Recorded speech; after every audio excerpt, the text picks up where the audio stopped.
Right now on WLKY, a special presentation of WLKY News, The Bourbon Boom. The Commonwealth of Kentucky, the birthplace of bourbon, a $3 billion industry on fire, an industry exploding on the world stage, and it's only getting bigger. Okay, so you raise the glass up there. If patience is a virtue, Kentucky's bourbon industry has to be among the most virtuous anywhere around. Think about it. The sheer amount of time each of these barrels has to simply sit and wait is enough to test the patience of anyone. 95% of the world's bourbon comes from Kentucky. There are about 5 million barrels aging in state warehouses today. That's the largest inventory in nearly 30 years. We have more aging bourbon barrels in Kentucky than we do people. Much of that is due in part to a recent boom in worldwide bourbon demand. Hi everybody, I'm Eric King. For me, the frame of reference for this whole bourbon boom starts here at Barton Brands in Bardstown, Kentucky. My mother worked here for 15 years when I was growing up. My grandfather worked here for about 30 years. I can remember long stretches of times in the 80s and early 90s where both of them were laid off because this massive demand for bourbon simply wasn't there.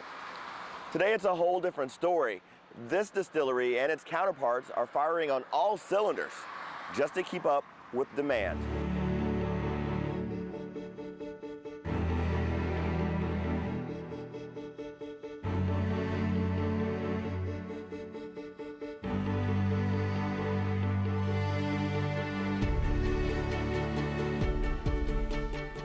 On any given day, about 20 minutes south of Louisville, as the sun starts to peek through Jim Beam's American Stillhouse in Claremont, Kentucky, you'll see the daily effort to produce a seemingly never-ending supply of the world's bourbon. We've been doing this for a long time, over 220 years. So, 7 generations of Beam family members making consistent quality bourbon. That's Kimberly Bennett. She's the director of the Jim Beam Bourbon Experience. Jacob Beam, who started this back in 1795, would be pretty thrilled at what we're doing today. Jim Beam has 1.9 million bourbon barrels in distilleries right now. Here's a quick breakdown for perspective purposes. Of the 95% of the world's bourbon made in Kentucky, 50% of that comes from Jim Beam. State tourism numbers show Jim Beam's American Stillhouse is the most visited distillery on the Kentucky Bourbon Tour. And according to several economic reports, Jim Beam is the #1 selling Kentucky bourbon in the world. And I think being in Kentucky and coming to Kentucky, it's part of the culture. And that history isn't limited to Jim Beam. You'll find it at all the major distilleries throughout the state. Actually, you won't even have to look for it. Most of them recognize how important their histories are to their future, so they're quick to point it out. What are the origin stories around bourbon? Campbell Brown is the president and managing director for Old Forester, a bourbon under the Brown-Forman umbrella. We're the first bottled bourbon in America. We've been for sale on shelves in America continuously since 1870, so we made it certainly up to Prohibition. Through Prohibition, we were one of 6 brands to get a license to distill through that dark period of 13 years. And then we were continuing to sell the product once Prohibition was over through 2 world wars. This brand has been available. It's been around. It's sold by the same company and the same family now for 5 generations. And if you take a drive through Bardstown, navigate the winding roads of Nelson County, and jaunt into the hills of central Kentucky,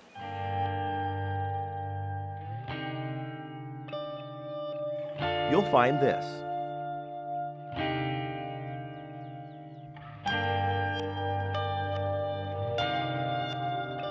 Today, 85 to 90% of our visitors are coming from all over America.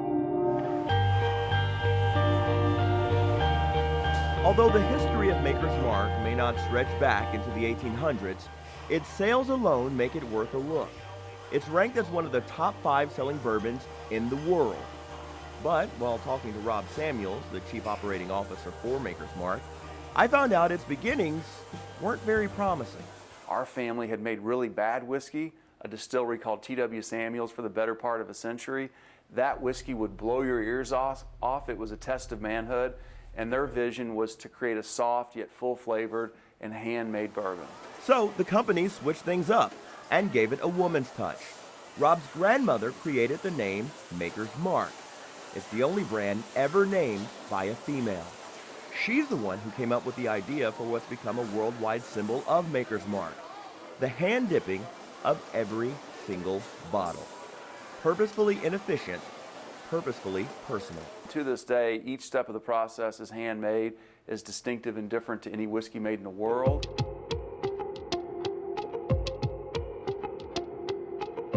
Not to be outdone, Heaven Hill Brands in Bardstown is the largest independent, family-owned and operated distilled spirits company in America. Its history stretches back 80 years. We have about 1.3 million barrels of whiskey aged in our facility, from whiskey produced literally today up to some whiskeys a little bit in excess of 20 years of age.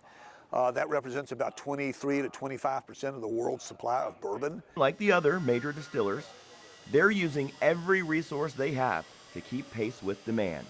Mac Shapira is the company's president. As you know, you have what you produce today, we can't sell for years into the future. 5 or 6 years ago, while we expected good growth, we never expected growth of this type. So as a result, pretty much the entire industry has a shortage of bourbon to satisfy the consumers, again, both domestically and around the world. In the past 3 years, Kentucky's bourbon industry has nearly doubled the size of its workforce, tripled the number of distilleries, and set major new benchmarks for payroll and tax revenue. A recent study by the University of Louisville shows it was Kentucky's bourbon industry that helped carry the state through the economic crisis by adding jobs, investing millions in distillery operations, and attracting more tourists than ever before. Much of that is a result of the Kentucky Bourbon Trail, which opened about 10 years ago. I think people are finding is that there's a sophistication towards whiskey, and in particular bourbon, and it's such a versatile drink. The 6-year Heaven Hill, we're just gonna miss this glass really well. Bourbon is consumed in so many different ways today. It's not just the cowboy coming in off the range with dust flying up everywhere and saying, give me a shot of whiskey on a bar.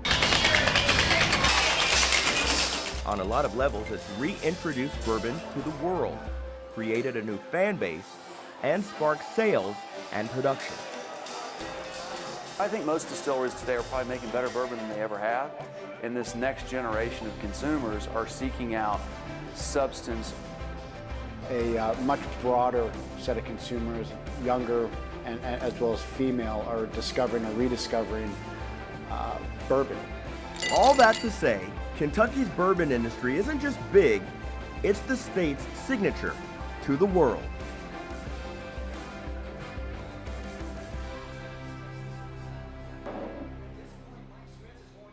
When it comes to making and selling bourbon, one distillery leads the worldwide pack. Coming up, an exclusive look inside Jim Beam, complete with an explanation of what makes Kentucky bourbon the best in the industry. And inside the fire pit, a unique look at the burning of the barrels.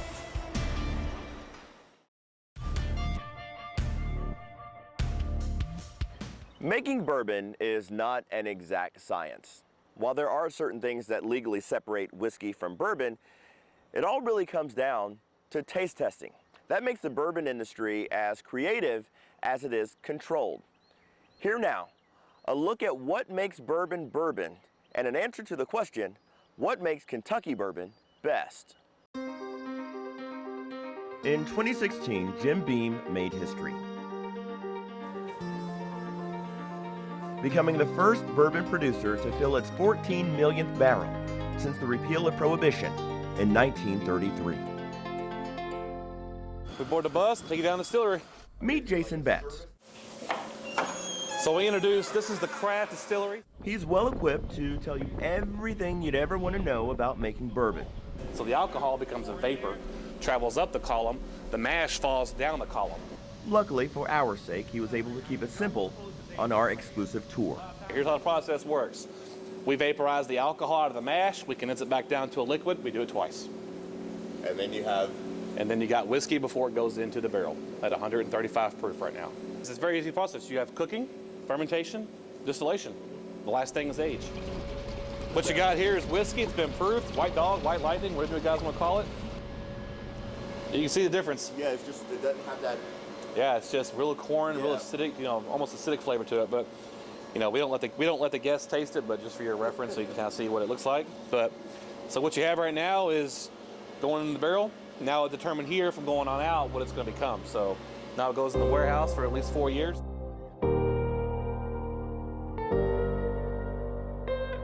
Time. Not hours.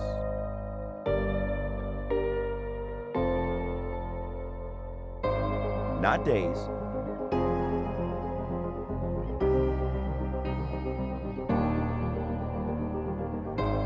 Years.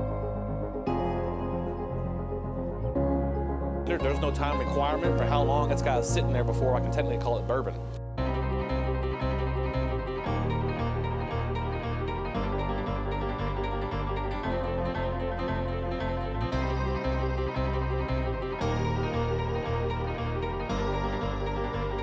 Here's something that offers about as much confusion as it does clarity.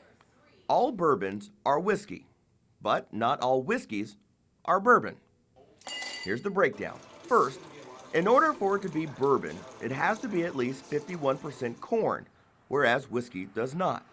Secondly, it has to be aged in a brand new charred oak barrel. Whiskey barrels don't have to be charred. Third, it can't go into that barrel higher than 125 proof, and by law, for it to be called bourbon, it has to be made in America. Now, some people think bourbon has to come from Kentucky. Technically, that isn't true, although all of the major distillers are based in the state. The entire area around Bardstown is built on a huge limestone aquifer. That means the water has no iron and it's full of calcium. That gives it a sweetness. All of the distilleries in the area are sucking that water directly from the ground. While that's not geographically rare by itself, it becomes an unbeatable combo when you add it to Kentucky's climate. So in Kentucky, our climate, we're dead center United States, so we're not too far north, not too far south. Because of that, we have both climates, right? So the process of hot cold basically makes this barrel just squeeze that whiskey and release it. Squeeze it, release it, squeeze it, release it, pulling out the flavors and pull out the color. So when you combine our climate with our local grains and that good water, you got a damn good bourbon. That's why 95% of the world's bourbon does come from Kentucky. Typically, 53 gallons go into each barrel, where most of it will stay for an average of 9 years. I say most of it because of something called the angel share. That's the portion that will evaporate as it ages. Sometimes that can be upwards of 20 gallons that just disappears. The variance of that number depends on barrel placement in the warehouses, which is somewhat of a science in itself. How high, how low, how close to the outside wall, how long was it in there for? All those things change the flavor on what's inside that barrel.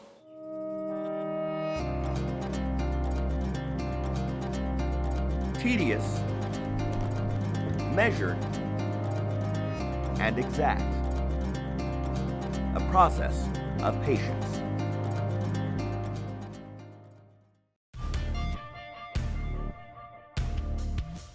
Welcome back. We are atop the Fraser Museum in downtown Louisville, not too far from historic Whiskey Row. As we mentioned a bit earlier, Jim Beam is the most visited spot on the Kentucky Bourbon Trail. Well, the Fraser Museum will soon join the Bourbon Trail as its first official stop, making Louisville a bigger player in the bourbon boom, a boom making financial waves across the state.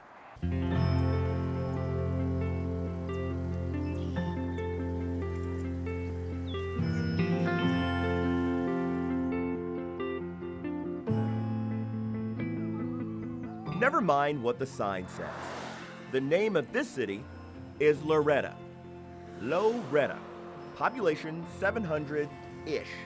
It's right in the heart of Marion County, and nobody seems to really know how it became Loretta, as opposed to Loretto, as it's spelled. It's just one of those Kentucky things that you just have to accept. Donald Miles doesn't just accept it, he thrives in it. I'm a big-time golfer, and I travel pretty much all over the United States. I play a lot of places. And someone said, "Where are you from?" I said, "You ever drank any Maker's Mark?" Well, sure I have. I said, well, I'm from Loretta, Kentucky, where it's made. Just as proud as a peacock. It's a reference that always seems to work. It's amazing how many people are familiar with Maker's Mark whiskey. You know, if you're in Florida or Arizona, anywhere, they're familiar with Maker's Mark whiskey. Donald owns the city's grocery store, which is not far from the city's only stoplight. And he, like most of the other business owners here know, Maker's Mark is a driving force behind the city's entire economy. We have got warehouses going up everywhere, which that means it takes construction workers. And those construction workers, they eat breakfast, dinner, and supper pretty much in Loretta. So all the restaurants, service stations, it brings just a lot of traffic, So And they're spending money with us. Pick a spot, anywhere in the city, and you'll see something to do with Maker's Mark. It's not just a driving force for the city, it's also a driving force for the state. Example, if you take a winding 16-mile drive north from Loretta, you'll find a similar story. We're not only supplying the state, we're supplying the world. So it's a great time to be in the bourbon business. This is Bardstown, Kentucky, the bourbon capital of the world, a title we'll address in a few minutes. Bill Shekels is the former mayor. This is where we make it, this is where we produce it, this is where we ship it, and to the fine places like in Louisville and all the other places. So, yeah, if you really want to see what bourbon's all about, you need to come to Bardstown.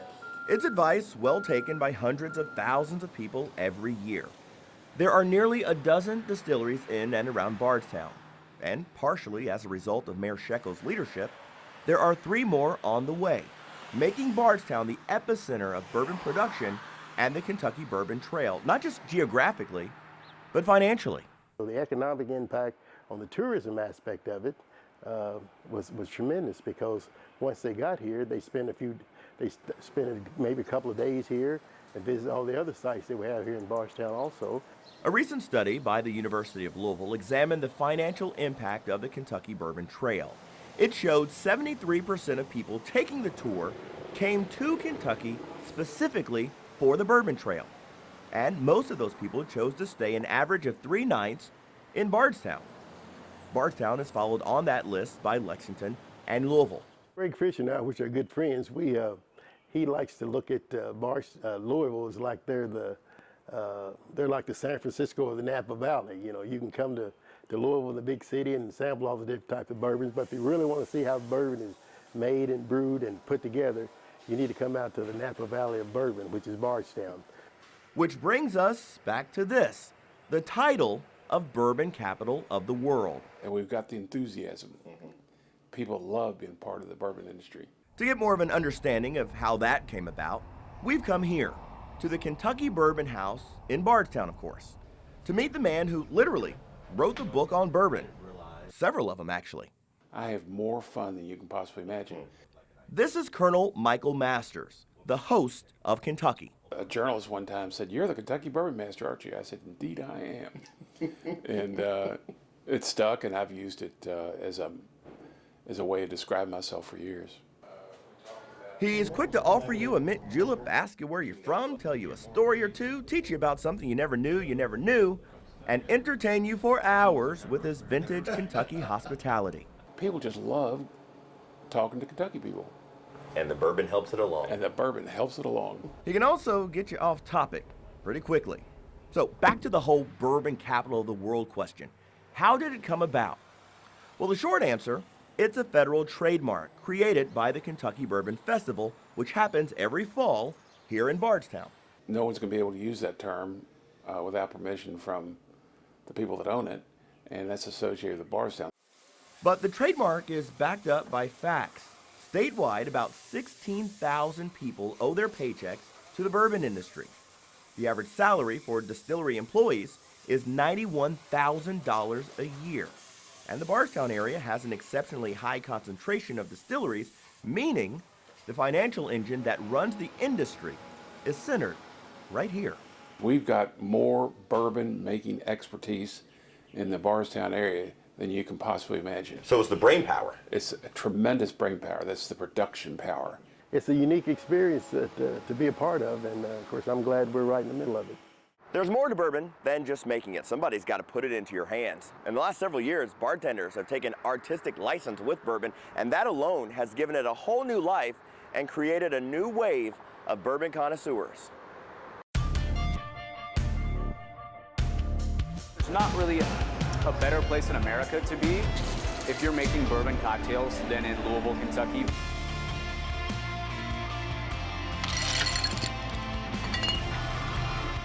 From behind the bar, they are the front lines of the bourbon industry.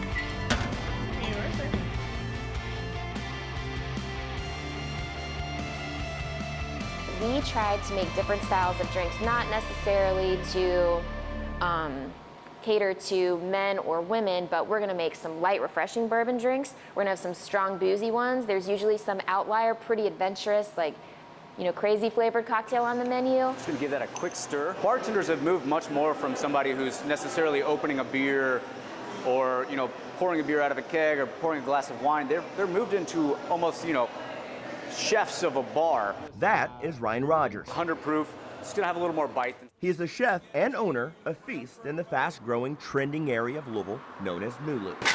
He's also the creative force behind some pretty unique bourbon drinks. Anytime we're doing an event, I say, you know, let's make this as fun as possible. How can I add production value to what we're doing? This is one of his favorite toys.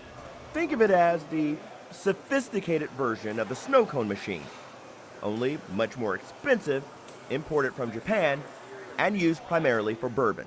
A lot of people are going out and they're interested now in trying cocktails that are a little more complex and a little more interesting. And it's not just about drinking alcohol. Now it's about a whole experience of trying new things that are more exciting. Similar mentality at the Silver Dollar on Lower Frankfort Avenue. I think one of the most unique things about the Silver Dollar is kind of the timeless feel that we have. This used to be a firehouse. Obviously, it has been transformed into a restaurant, but we tried to leave a lot of, as much as we could of the firehouse to kind of protect the integrity of what this place was. Susie Hoyt manages the bar. I think that the position of the bartender has kind of changed, kind of gone back more to more classic styles. So a long, long time ago, hundreds of years ago, the bartender was one of the most respected positions in the city. Maybe they were politicians, you know, they knew everybody. And I think it was just a highly respected individual, a very successful individual in society. And it's become a profession that people take very seriously. And so I think that bartenders are not just kind of slinging drinks, but they are knowledgeable about spirits. And so they're getting excited about things. They're going to distilleries, and then they are recommending bourbons and cocktails to their guests. Something that sets this establishment apart, a recent survey by Zagat. It ranked the 10 hottest bourbon bars in America. Only one of them was in Kentucky, and it just happened to be the Silver Dollar. We try to focus on Kentucky bourbon here, so while bourbon can be made in any of the 50 states, we choose to focus on those from Kentucky. If you talk to any of the major bourbon producers in the area, they'll tell you bartenders are one of the driving forces behind the current bourbon boom. Campbell Brown, the president and managing director for Old Forester, goes a step further and credits bartenders with initiating it. I think that it started with bartenders and their curiosity around this American-made whiskey, and it's since kind of ballooned in interest, and now you see, especially like a brand like ours, Old Forester, beginning to grow in what we would say would be non-traditional bourbon markets outside of the bourbon belt, so outside of Kentucky and Alabama and the South. It's turned into a close working relationship between the distillers and the bartenders, one that is mutually beneficial. We have the support of a huge amount of bourbon distilleries right here in Louisville in your backyard, and we've got every day, we've got people from Beam Suntory or for Brown Forman or Heaven Hill coming in our doors saying, hey, I want to see what you guys are doing with our products, and they're supporting us in that, which is fantastic. So, bourbon is booming, and creative, knowledgeable bartenders are the backbone of it, and Louisville is leading the charge. I definitely think that Louisville is far ahead in terms of some other cities for cocktails and bar and bourbon and passionate bartenders that can speak about the bourbons that we have. I think it's not only exciting for us because we get to be a little more creative, but it's a lot more exciting for the consumer as well.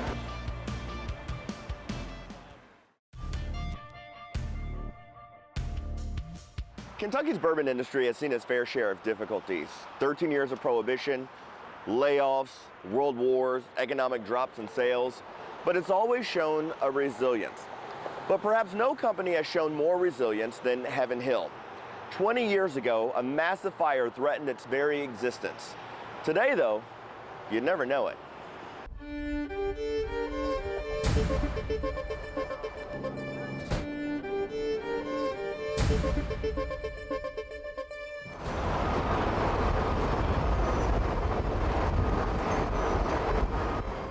When it's out of control, there's nothing luring about it. Fire is destructive and mean. It's spectacular. I've never seen anything like it. It's unreal. November 7th, 1996, a Heaven Hill warehouse in Bardstown caught fire. And with lightning speed, it spread to several surrounding warehouses. I have never seen anything this big. Even one building going is the biggest I'd have ever seen, and now you've got a half a dozen just like it. It's a conflagration, for sure as the world.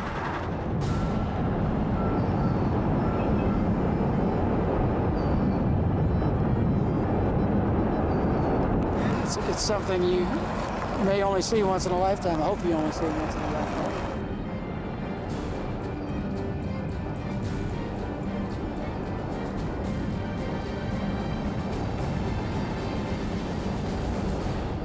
Oh my, you wouldn't believe it. It was a fireball. You could feel the heat from up here from those major warehouses. It was the largest distillery fire in Kentucky history. That wall of flame was unrelenting. It was just a tremendous firestorm. The wind was blowing strong enough where it was knocking us off our feet almost. The smoke from the fires, coupled with a thunderstorm that was moving through, decreased visibility citywide. That thunderstorm packed wind gusts upwards of 70 miles an hour and sent flames in all directions.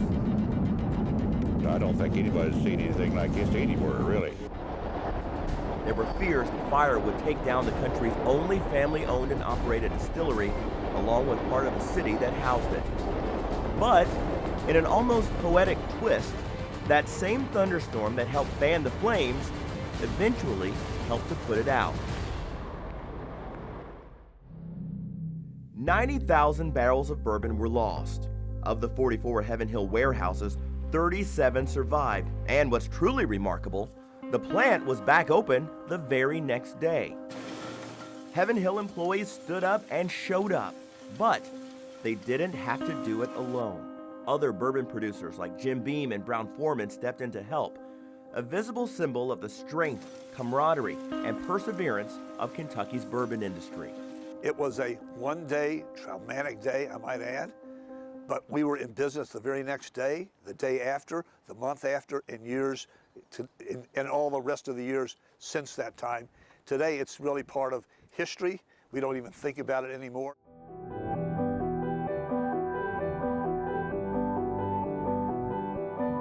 And that's what this story, this industry is about. Resilience. It's not always fast. In fact, sometimes it takes decades.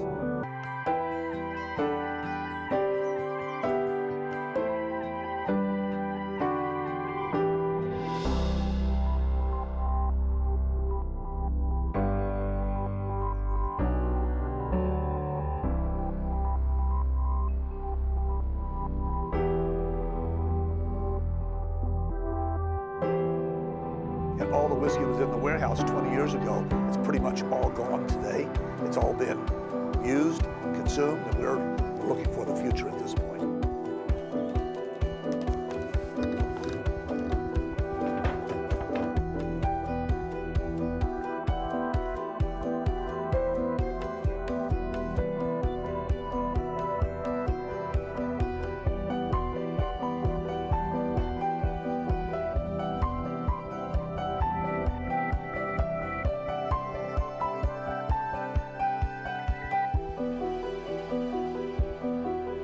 "20 years later, there's still no cause listed for the fire.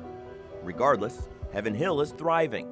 The company has rebuilt the lost warehouses to more modern fire standards, It's expanded its product base, keeping bourbons like Evan Williams and Elijah Craig as its main focus. The company has made worldwide efforts to emphasize its place in the bourbon industry by highlighting its location in the heart of bourbon country and its unique industry status as a family-run company. Heaven Hill also serves as a backbone to the Kentucky Bourbon Festival, the very event that solidifies Bardstown's standing as the bourbon capital of the world. It's the jewel of the distilled spirits industry, domestically and becoming so around the world. It's really a rather incredible thing that's happened. Who would have ever thought this was going to occur 5, 6, 7 years ago?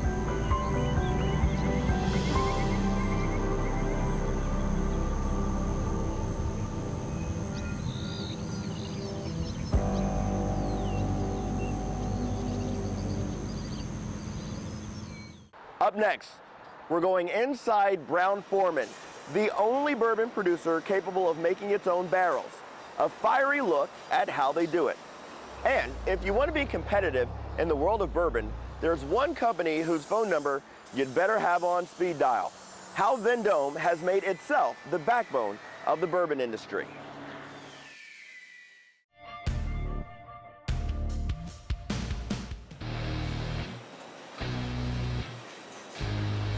Fire. A visually luring, powerful, and domineering force of nature. It's a backbone to Kentucky's $3 billion bourbon industry. And when it comes to putting it to use, Brown-Forman sets the standard.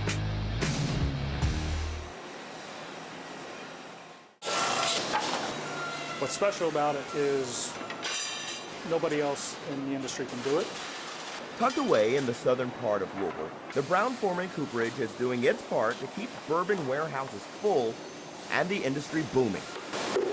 We're making about 2,500 to 2,600 barrels a day on 2 shifts here, and it's supplying strictly Brown-Forman brands, and we're producing at our max to where they're taking everything we can give them at the distilleries. Brown-Forman is the only major spirit maker in the world with its own cooperage, or facility to make its own barrels. Michael Nelson is the plant director. You know, we've got a lot of pride in the heritage of what we do because it is unique. Nobody else is doing it on the scale that we do it. So it's something we're proud of and something employees should be proud of. This is just one of the teams that works tirelessly to construct the barrels, give bourbon its color, and on many levels, its flavor. Piece by piece, every day, like clockwork. The barrel raisers each will raise approximately 300 barrels each in a shift. You'll remember one of the things that sets whiskey and bourbon apart is bourbon has to be aged in brand new white oak charred barrels. So this is where that starts. For the last 70 years, sheets of white oak have come into this facility every single day where they sit, dry, age, and wait to serve their ultimate purpose.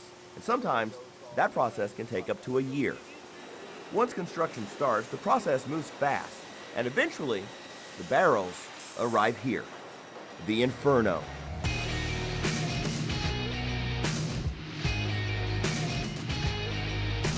This is the place where the barrels are charred. It's a vital part to the process. When you're charring the barrel, what it helps to do is open up the wood a little bit, and it also allows for some interaction with the char of the wood and the whiskey, and it helps to give the whiskey the flavor and the color that you're familiar with when the bourbon is bottled and sitting on the store shelf. Remember, when bourbon is put into the barrels to age, it's clear. The charring of the barrels helps give it its brown color, and it creates physical changes in the wood that ultimately enhances the flavor. It's a cool process because you can see it, you can feel it, you can smell it, and that's what makes it so attractive and interesting to look at. And while these barrels primarily support Brown-Forman spirits, each one will take on a new life after it's done aging bourbon. Oftentimes, these barrels are purchased by rum, brandy, and tequila makers, which don't require new barrels for aging. They're also finding new lives in the food industry, meaning Kentucky's bourbon industry is the foundation of several other spirit industries across the globe. We have the ability to be creative. It's just all done in-house, which gives us that advantage. Top distillers have something in common. They all use top-notch distilling equipment. And for many of them, that top-notch equipment is handmade by some of the best copper welders in the world, and they just happen to be working right down the road.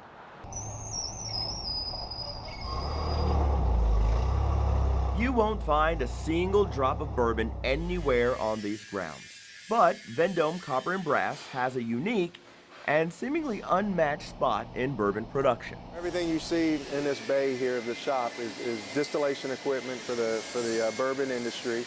That's Michael Sherman.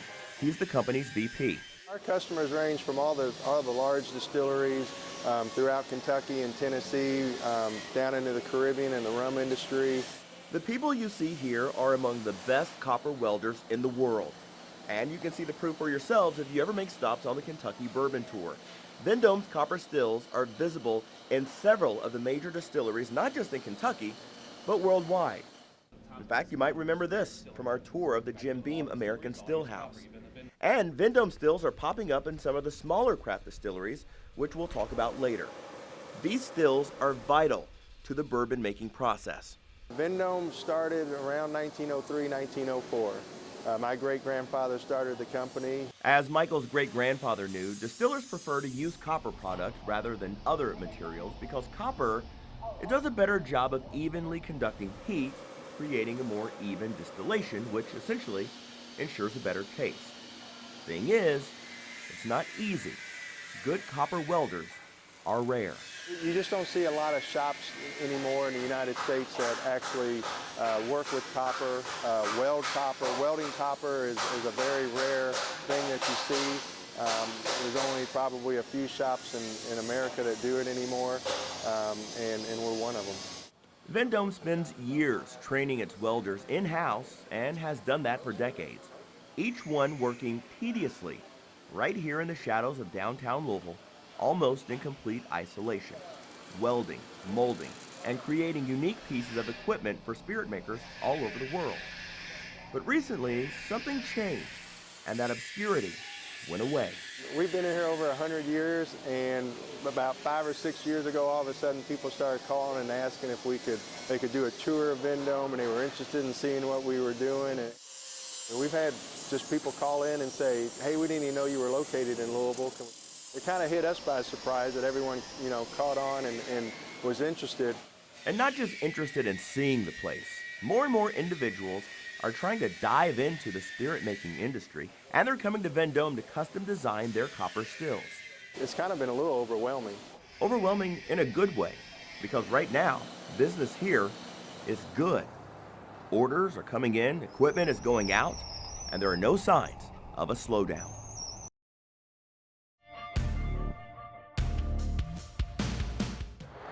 A recent study of Kentucky's bourbon industry pointed out that one of the things the state is lacking in is small craft distilleries.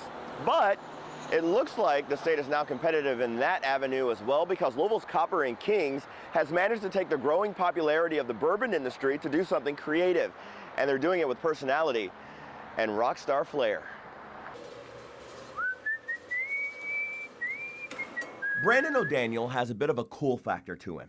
Give me 1 second, guys.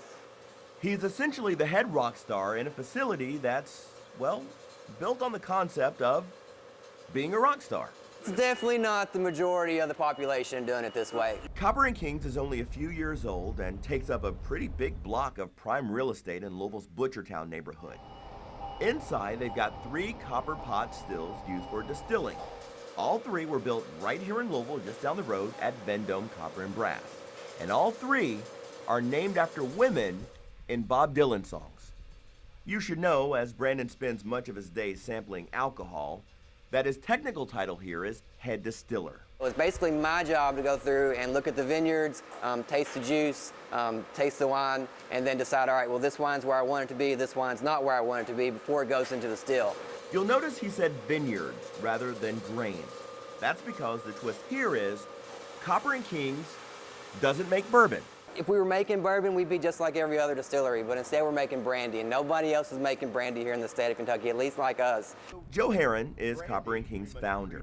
He says the history of brandy has been somewhat forgotten in Kentucky. The first commercial winery in America was in Kentucky. So the history of grapes and of brandy and whatever is really established, just a little forgotten. I mean, overall, the history of brandy is a little forgotten in America. I mean, brandy's the oldest recorded distilled spirit in America, 1640. So that was 8 years before Pennsylvania rye and 180 years before bourbon. Kentucky actually has a tremendous history of brandy distillation. In the 1800s, there were over 400 brandy distilleries in Kentucky. Brandy is made from distilled fruits rather than grains like bourbon. That makes it more difficult and more expensive to make. Knowing this, early Kentucky spirit makers shifted from making brandy to bourbon to cut costs and speed up production. So, Copper and King's is changing the game and going old school, but in a new way. Must be rock and roll day today. Yes, that is Def Leppard playing here in the basement. This is where Copper and King stores all of its aging barrels. All of them are treated to round-the-clock rock music. You know, the actual science behind this is actually pretty cool.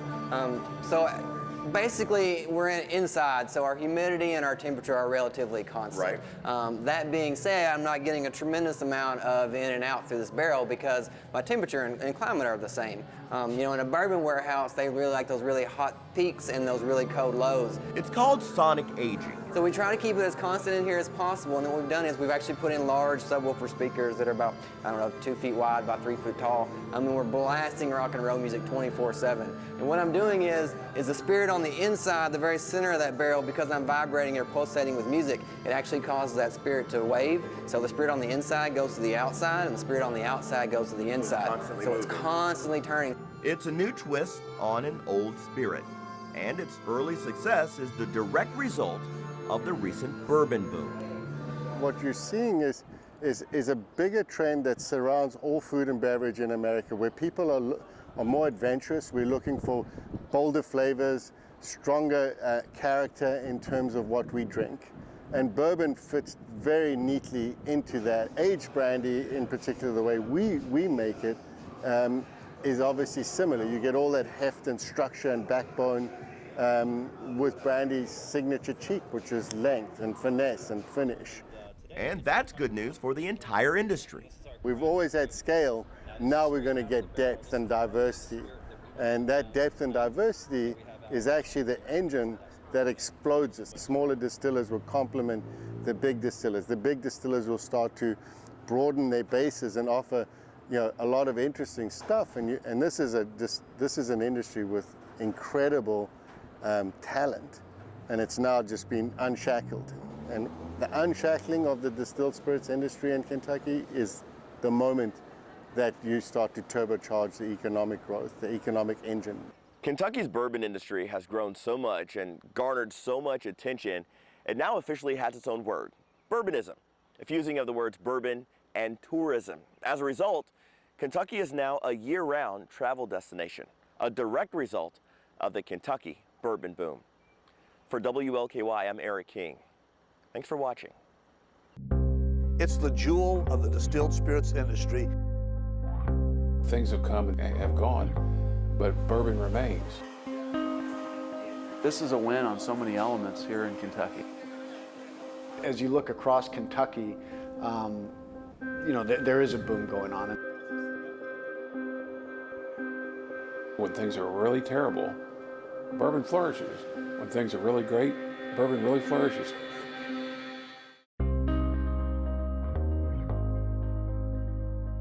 From how it started to where it's going, Kentucky's bourbon industry is a worldwide force that's only getting stronger.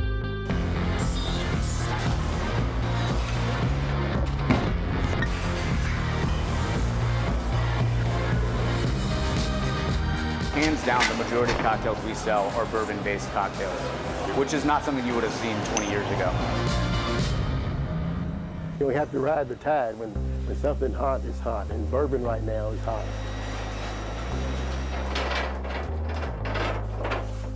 As bourbon continues to grow, it's an economic win, but it's also a wonderful cultural component to how folks experience Kentucky.